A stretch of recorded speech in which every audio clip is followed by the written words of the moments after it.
What is the best way to learn a new language?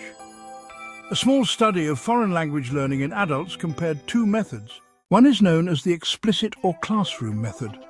This is the kind of traditional classroom teaching where students are taught a lot of information about grammar rules. The other method is known as the implicit or immersion method. The idea here is to learn much the way children do when they learn a native language.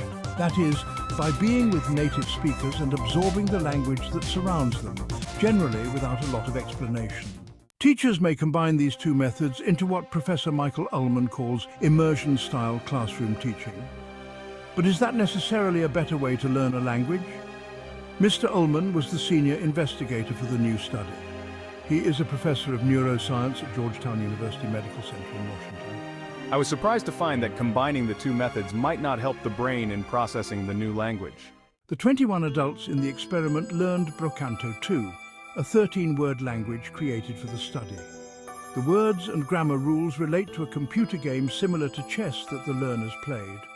For example, Blom Naimo Lunipli Praz means the square Blom piece switches with the neat piece. The researchers tested the people 3 to 6 months after they had learned the language to see how well they could remember it.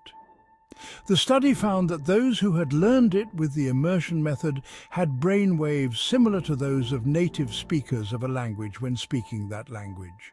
Those who trained with the classroom method also became more native-like in their brain processing, but only the immersion group showed full native-like processing of the grammar. Still, he says teachers should be careful how they use the results of his study. I would not make any curriculum changes based on this.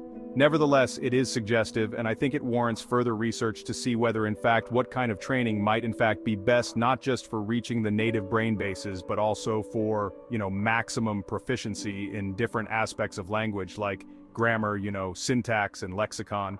So I think further research is warranted, and it may be, for example, that a combination of classroom and immersion might be best, but we don't know that.